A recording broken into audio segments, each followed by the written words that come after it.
ओम शांति 6 मार्च 2026 प्रातः मुरली बाबा कहते मीठे बच्चे सच्चा सेल्वेशन आर्मी अर्थात उद्धारकारी सेना होई समस्त को यही पापर दुनिया पुण्यर दुनिया को नहीं जावाक हेब। समस्तंकर बुड़ी जाइथिबा डंगा को पारी करने को पड़िबो। सच्चा सेल्वेशन आर्मी अर्थात उद्धारकारी सेना होई समस्त को यही पापर दुनिया पुण्यर दुनिया को नहीं जावाक हेब। समस्तंकर बुड़ी जाइथिबा डंगा को पारी करने को पड़िबो। प्रश्न केउ निश्चय प्रत्येक संतान मानकर बुद्धि रे क्रमान्वय रे रहुछि? केउ निश्चय प्रत्येक संतान मानकर बुद्धि रे क्रमान्वय रे रहुछि? उत्तर पतित पावन आमर सबुठारु प्रियतम बाबा आमको स्वर्गर वर्षा देउछंती। एही निश्चय प्रत्येकंकर बुद्धि रे क्रमानुसार ही रहुछि। जदि भी कहार संपूर्ण निश्चय होई जाउछि तेबे माया सम्मुखरे छिड़ा होइछि। बाबा को भूली जाइथांती तेणु फेल होई जाइथांती। जहांकर निश्चय होई जाउछि सेमाने पावन हेबार पुरुषार्थ रे लागि जाउछंती। बुद्धि रे रहुछि एबे तो आमको घर को जीवाकु हेबो। ओम शांति। मीठा मीठा स्नेही संतान मानकु गुड मॉर्निंग। एक कथा तो पिला माने जानी छंती जे सत्य जुगरे सर्वदा good morning good day everything good good night सब किछि गुड ही गुड हेबो। एठारे तो ना गुड मॉर्निंग हेउछि ना गुड नाइट, सबुठारु खराब हेउछि नाइट अर्थात रात्रि। तेबे सबुठारु भल कौन? सकाळ, जहाको अमृत बेला कहा जाउछि। तुमर प्रत्येक समय गुड ही गुड अर्थात सबु समय भल ही भल। पिला माने जानी छंती जे एबे आमे जोग जोगेश्वर एवं जोग जोगेश्वरी अटु। ईश्वर जे कि तुमर पिता से निजे आसी जोग सिखाउछंती अर्थात तुम मानकर एकमात्र ईश्वरंक सहित जोग रहिछि। तुमे माने जोगेश्वर हेबा परे ज्ञानेश्वर बाबांक विषय रे जानिल। जोग लागिला परे पुणे बाबा तुमको सारा चक्रर ज्ञान बुझाउछंती, जहा द्वारा तुमे माने मध्य ज्ञान ज्ञानेश्वर हेउछ। निजे ईश्वर पिता आसी पिला मानकु ज्ञान एवं जोग सिखाउछंती। केउ ईश्वर? निराकार बाबा। एबे तुम मानकु बुद्धि द्वारा काम नेबाकु हेबो। गुरु मानकर तो बहुत मत रहिछि। किए कहिबे श्रीकृष्णक सहित जोग लगाओ, तांकर चित्र मध्य देइथांती। केही साई बाबा, केही महर्षि बाबा, केही मुसलमान, केही पारसी, समस्तंकु बाबा बाबा बोली कहिथांती। कहउछंती समस्ते भगवान ही भगवान अटंती। एबे तुमे माने जानुछ जे मनुष्य भगवान होई परिबो नाही। एही लक्ष्मी नारायण को मध्य भगवान भगवती बोली कुहा जाई परिबो नाही। एकमात्र भगवान ही निराकार अटंती। से तुम सबु आत्मा मानकर पिता, जहांको शिव बाबा कुहा जाए। तुमे माने ही जन्म जन्मांतर सत्संग करि आसीछ। तेबे केही ना केही साधु सन्यासी पंडित आदि निश्चित थिबे। लोक माने जानिछंती जे ई आमर गुरु जे कि आमको कथा सुनाउछंती। सत्य जुगरे कथा आदि हुए नाही। बाबा बसी बुझाउछंती जे केवल भगवान अथवा ईश्वर कहिले रस मिले नाही। सिए आमर पिता, तेणु बाबा शब्द कहिले संबंध स्नेहपूर्ण होई जाए। तुमे माने जानिछ जे आमे बाबा मम्मांकर संतान होइछु, जहांक ठारु आमको स्वर्गर सुख मिलुछि। एपरि कौनसी भी सत्संग नथिबो जेउठी भाबुथिबे जे आमे एही सत्संग द्वारा मनुष्यरु देवता अथवा नरकवासी स्वर्गवासी हेउछु। एबे तुमे माने बाबांक सहित संग करिछ ଆଉ ସମସ୍ତଙ୍କର ସଙ୍ଗକୁ ଅସତ୍ୟ ସହିତ ସଙ୍ଗ ବୋଲି କୁହାଯାଉଛି। ଗାୟନ ମଧ୍ୟ କରାଯାଏ ଯେ ସତ୍ସଙ୍ଗ ଉଦ୍ଧାର କରେ, ମିଥ୍ୟା ସଙ୍ଗ ବୁଡ଼େଇ ମାରେ। ବାବା କହୁଛନ୍ତି ଆତ୍ମ ଅଭିମାନୀ ହୁଅ। ମୁଁ ତୁମ ଆତ୍ମାମାନଙ୍କୁ ଯୋଗ ଶିଖାଉଛି। ଏହି ଆଧ୍ୟାତ୍ମିକ ଜ୍ଞାନ ଆତ୍ମାମାନଙ୍କ ପ୍ରତି ସୁପ୍ରିମ ଆତ୍ମା ଆସି ଦେଉଛନ୍ତି। ବାକି ସବୁ ହେଉଛି ଭକ୍ତି ମାର୍ଗ, ତାହା କୌଣସି ଜ୍ଞାନ ମାର୍ଗ ନୁହେଁ। ବାବା କହୁଛନ୍ତି ମୁଁ ସବୁ ବେଦ ଶାସ୍ତ୍ରକୁ ଏବଂ ସୃଷ୍ଟିର ଆଦି ମଧ୍ୟ ଅନ୍ତକୁ ଜାଣିଛି। ମୁଁ ସବୁର ଅଥରିଟି ଅଟେ। ସେମାନେ ହେଲେ ଭକ୍ତି ମାର୍ଗର ଅଥରିଟି ଅର୍ଥାତ୍ ଭକ୍ତିର ଅଧିକାରୀ। ସେମାନେ ବହୁତ ଶାସ୍ତ୍ର ଆଦି ପଢ଼ୁଛନ୍ତି, ତେଣୁ ତାଙ୍କୁ ଶାସ୍ତ୍ରର ଅଥରିଟି ବୋଲି କୁହାଯାଉଛି। ତୁମମାନଙ୍କୁ ବାବା ଆସି ସତ୍ୟ କଥା ଶୁଣାଉଛନ୍ତି। ଏବେ ତୁମେମାନେ ଜାଣୁଛ ଯେ ସତ୍ୟର ସଙ୍ଗ ଉଦ୍ଧାର କରେ, ମିଛ ସଙ୍ଗ ବୁଡ଼ାଇ ମାରେ। ଏବେ ବାବା ତୁମ ସନ୍ତାନମାନଙ୍କ ଦ୍ୱାରା ଭାରତକୁ ଉଦ୍ଧାର କରୁଛନ୍ତି। ତୁମେମାନେ ହେଲ ରୁହାନୀ ସେଲଭେସନ୍ ଆର୍ମି ଅର୍ଥାତ୍ ଆତ୍ମାକୁ ଉଦ୍ଧାର କରୁଥିବା ସେନା। ସମସ୍ତଙ୍କୁ ଉଦ୍ଧାର କରୁଛ। ବାବା କହୁଛନ୍ତି ଯେ ଯେଉଁ ଭାରତ ଦିନେ ସ୍ୱର୍ଗ ଥିଲା ତାହା ଏବେ ନର୍କ ହୋଇଯାଇଛି, ସମ୍ପୂର୍ଣ୍ଣ ଭାବରେ ବୁଡ଼ି ଯାଇଛି। ବାକି ସ୍ୱର୍ଗ କୌଣସି ସାଗରର ତଳେ ନାହିଁ। ତୁମେମାନେ ସତୋପ୍ରଧାନରୁ ତମୋପ୍ରଧାନ ହୋଇଯାଇଛ। ସତ୍ୟଯୁଗ ଏବଂ ତ୍ରେତାଯୁଗ ହେଲା ସତୋପ୍ରଧାନ ଦୁନିଆ। ଏହା ଯେପରି ଏକ ବଡ଼ ଷ୍ଟିମର, ଯେଉଁ ଷ୍ଟିମରରେ ତୁମେମାନେ ବସିଛ। ଏହା ପାପର ନଗରୀ ଅଟେ, କାହିଁକିନା ଏଠାରେ ସବୁ ପାପ ଆତ୍ମାମାନେ ରହିଛନ୍ତି। ବାସ୍ତବରେ ଗୁରୁ କେବଳ ଜଣେ, ଯାହାଙ୍କୁ କେହି ବି ଜାଣିନାହାନ୍ତି। ସମସ୍ତେ ସବୁବେଳେ କହୁଛନ୍ତି ଓ ଗଡ୍ ଫାଦର, ହେ ଈଶ୍ୱର ପିତା। ଏପରି କହୁନାହାନ୍ତି ଯେ ଗଡ୍ ଫାଦର କମ୍ ପ୍ରିସେପ୍ଟର ଅର୍ଥାତ୍ ସିଏ ପିତା ସହିତ ଧର୍ମସ୍ଥାପକ ମଧ୍ୟ। ନା, ତାଙ୍କୁ କେବଳ ଫାଦର ବୋଲି କହୁଛନ୍ତି। ସେ ହେଲେ ପତିତ ପାବନ, ତେଣୁ ଗୁରୁ ମଧ୍ୟ ହୋଇଗଲେ। ସମସ୍ତଙ୍କର ପତିତ ପାବନ ସଦ୍ଗତିଦାତା କେବଳ ଜଣେ ଅଟନ୍ତି। ଏହି ପତିତ ଦୁନିଆରେ କୌଣସି ବି ମନୁଷ୍ୟ ସଦ୍ଗତିଦାତା ଅଥବା ପତିତ ପାବନ ହୋଇପାରିବେ ନାହିଁ। ବାବା କହୁଛନ୍ତି ଏଠାରେ କେତେ ଏଡଲ୍ଟ୍ରେସନ୍ ଅର୍ଥାତ୍ ଅପମିଶ୍ରଣ ଏବଂ ଦୁର୍ନୀତି ଆଦି ହେଉଛି।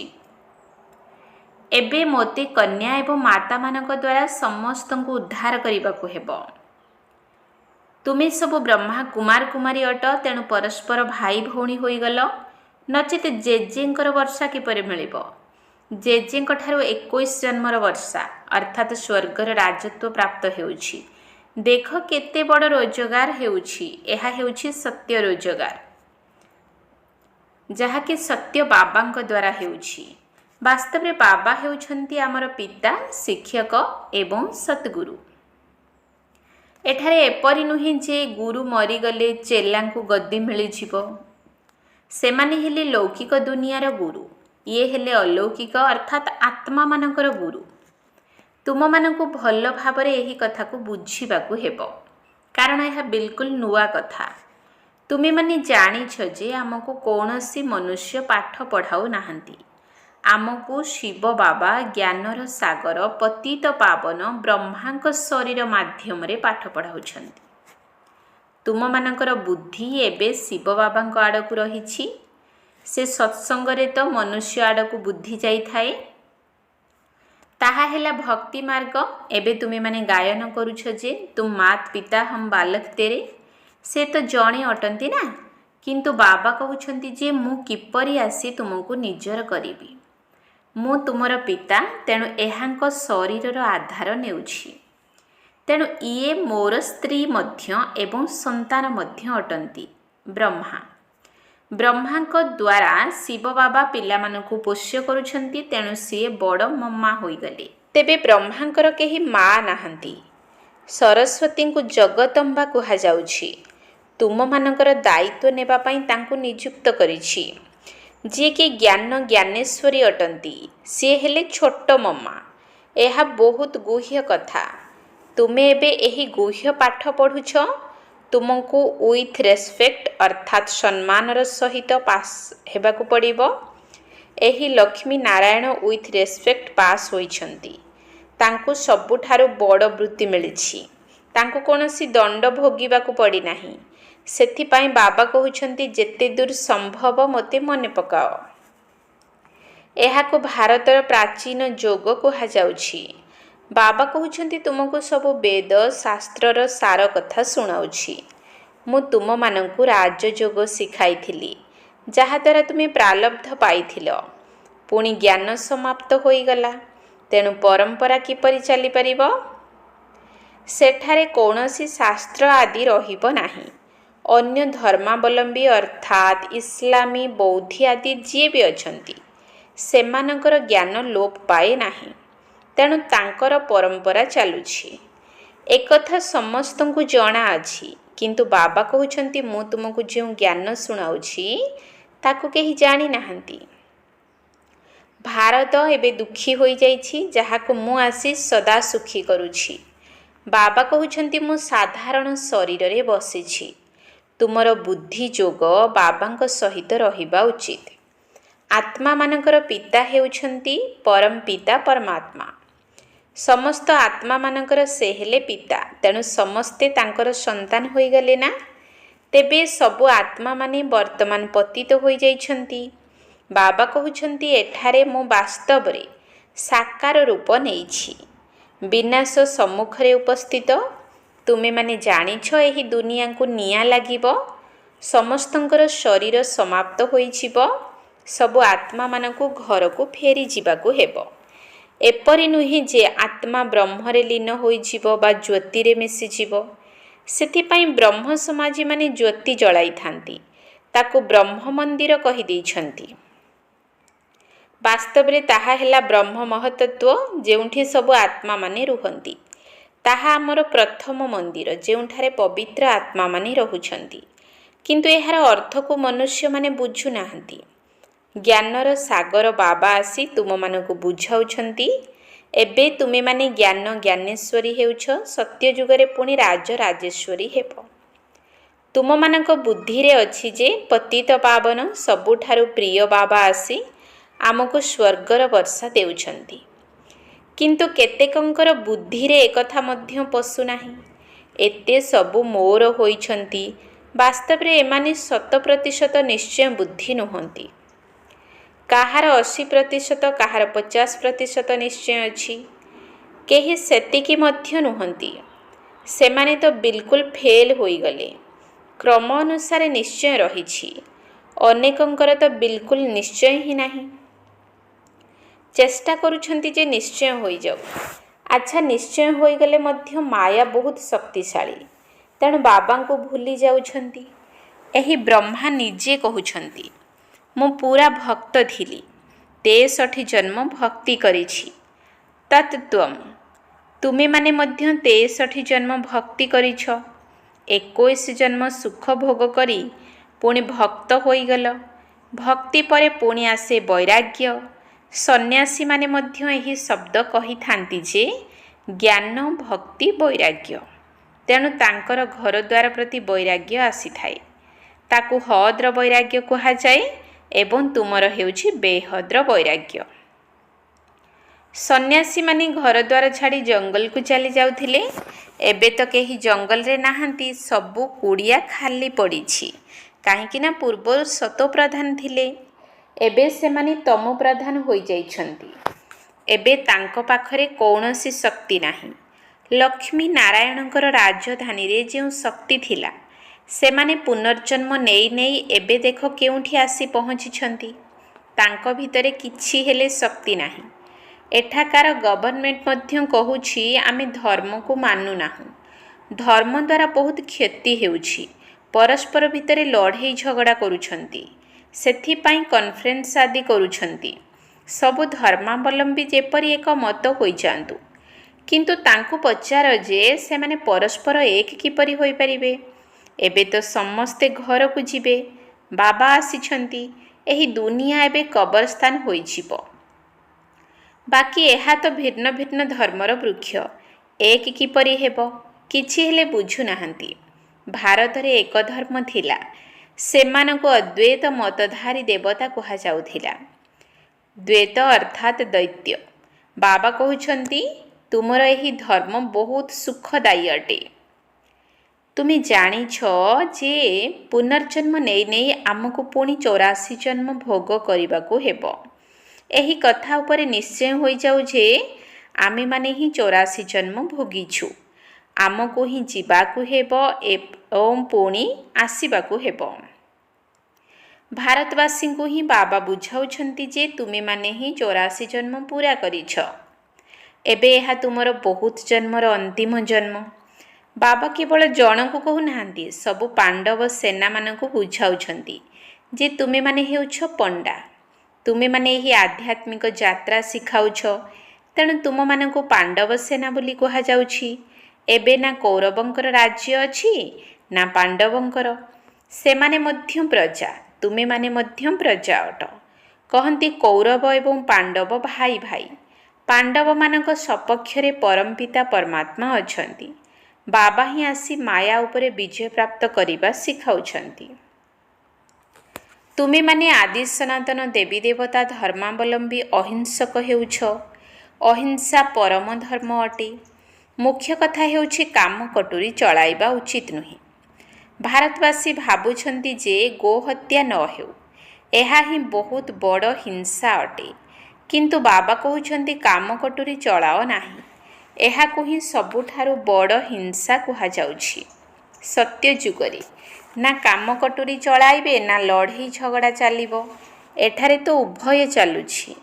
କାମ କଟାରେ ହିଁ ଆଦି ମଧ୍ୟ ଅନ୍ତ ଦୁଃଖ ଦେଇଥାଏ। ତୁମେ ସିଡ଼ିରେ ତଳକୁ ଖସୁଛ। ତୁମେ ଭାରତବାସୀ ହିଁ 84 ଜନ୍ମ ନେଇଛ। ଏଠାରେ ଲକ୍ଷ୍ମୀ ନାରାୟଣଙ୍କର ରାଜ୍ୟ ଥିଲା, ପୁଣି ପୁନର୍ଜନ୍ମ ନେଉଛ। ଗୋଟିଏ ଗୋଟିଏ ଜନ୍ମ ଗୋଟିଏ ଗୋଟିଏ ପିଢ଼ି ଅଟେ। ଏଠାରୁ ତୁମେ ଏକଦମ ଉପରକୁ ଲମ୍ଫ ମାରୁଛ। 84 ପିଢ଼ି ଓହ୍ଲାଇବାରେ ତୁମକୁ 5000 ବର୍ଷ ଲାଗୁଛି, କିନ୍ତୁ ଏଠାରୁ ତୁମେ ଗୋଟିଏ ସେକେଣ୍ଡରେ ଚଢ଼ି ଯାଉଛ। ସେକେଣ୍ଡରେ ଜୀବନ ମୁକ୍ତି କିଏ ଦେଉଛି? ବାବା। ଏବେ ସମସ୍ତେ ଏକଦମ ତଳକୁ ଖସି ଯାଇଛନ୍ତି। ଏବେ ବାବା କହୁଛନ୍ତି କେବଳ ମୋତେ ମନେ ପକାଅ। ଏକଥା ବୁଦ୍ଧିରେ ମନେ ରଖିବାକୁ ହେବ ଯେ ଏବେ ନାଟକ ପୂରା ହେବାକୁ ଯାଉଛି। ଆମକୁ ଘରକୁ ଫେରି ଯିବାକୁ ହେବ। ତେଣୁ ନିଜର ବାବା ଏବଂ ଘରକୁ ମନେ ପକାଇବାକୁ ହେବ। ପ୍ରଥମେ ବାବାଙ୍କୁ ମନେ ପକାଇବାକୁ ହେବ। ସେ ହିଁ ତୁମକୁ ଘରର ରାସ୍ତା ବତାଉଛନ୍ତି। ବାବାଙ୍କୁ ମନେ ପକାଇଲେ ବିକର୍ମ ବିନାଶ ହେବ। ବ୍ରହ୍ମଙ୍କୁ ମନେ ପକାଇଲେ ଗୋଟିଏ ହେଲେ ପାପ କଟିବ ନାହିଁ। ପରମାତ୍ମା ହିଁ ପତିତ ପାବନ ଅଟନ୍ତି। ସେ କିପରି ପାବନ କରାଉଛନ୍ତି, ଏକଥା ଦୁନିଆରେ କେହି ହେଲେ ବୁଝିପାରିବେ ନାହିଁ। ବାବାଙ୍କୁ ଆସି ସ୍ୱର୍ଗର ସ୍ଥାପନା କରିବାକୁ ପଡ଼ୁଛି। ବାବା ଏଠାକୁ ଆସୁଛନ୍ତି, ସେଥିପାଇଁ ତୁମେମାନେ ତାଙ୍କର ଜୟନ୍ତୀ ପାଳନ କରୁଛ।